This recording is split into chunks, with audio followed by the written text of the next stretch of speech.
Our first graduate from Anna Ogden Hall is Heather Arias.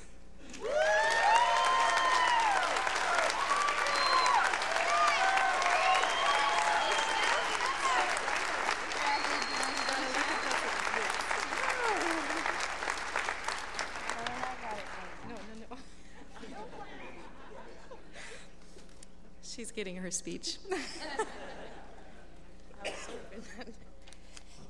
Thanks, Nellie. I'm a contemplator, so I've been contemplating for the last month what my speech was. And I was writing it about 5 minutes ago.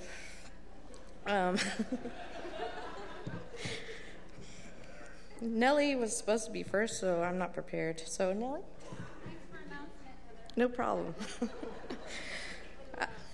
A lot of love. When I came into AOH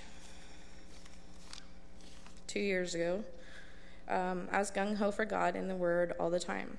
These are my child. This is my children.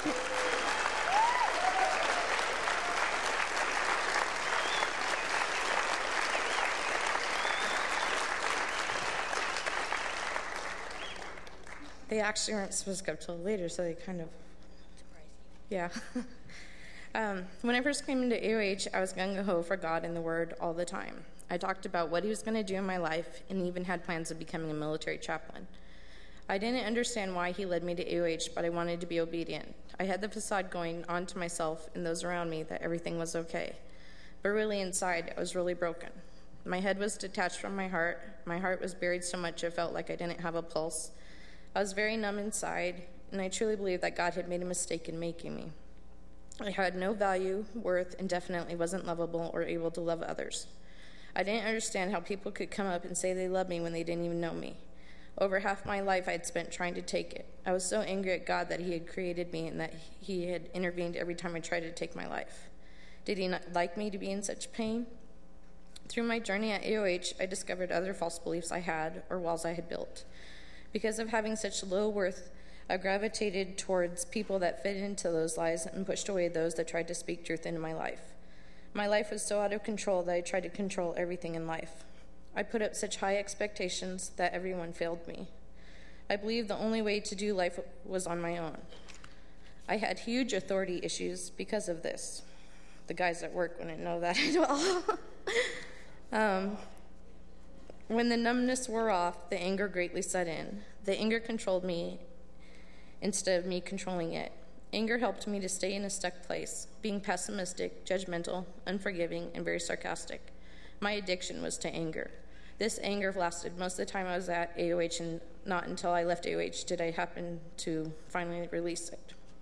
I didn't trust men at all, and here I have 2 boys. I thought that all men were out to hurt me in one way or another. I didn't believe that there was anything good in men. Even though I had trouble trusting men, I became very ashamed with who I was as a female because of the males I'd been surrounded by, constantly put down women or talked about their characteristics. I remember the first time I saw a man at AOH, and he was a kitchen intern, Steve Veers. I let him know that AOH was a place for women and children and not men. He still loves me today. Boy, does God have a sense of humor. I now work at the UGM Motors, working with mostly men.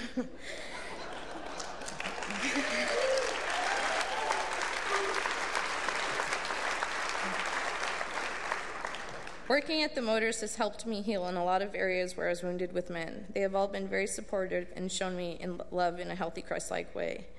They've even been nice enough to let me use the tools I've learned from AOH on them.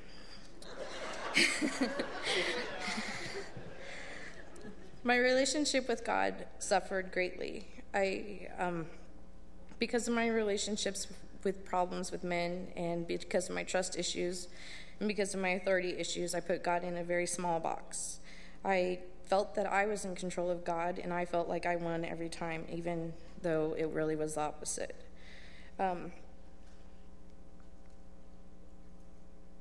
If it wasn't for God, I wouldn't be here today.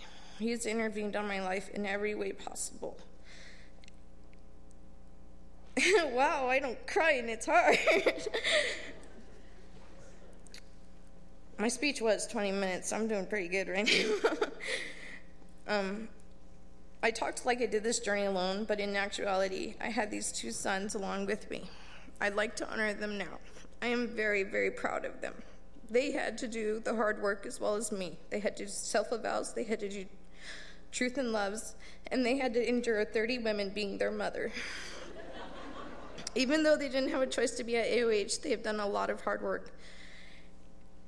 And even though through all the changes that was thrown at them, they've made it. They've stood by my side when no one else has except for God. And they've seen the worst of me and they've seen the best in me, and they've loved me regardless. I wasn't a very good mom when we came in, and I'm really trying now to be much better because I don't want them to go through the cycles. And I pray that because they've gone through AOH, that they will be God-dependent, contributing members of society.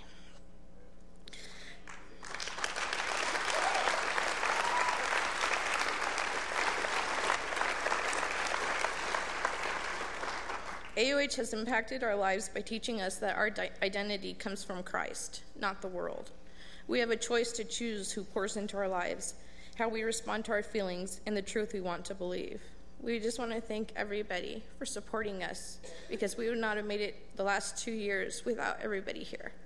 And so we just are very appreciative to be standing here, and we're so grateful that we made it.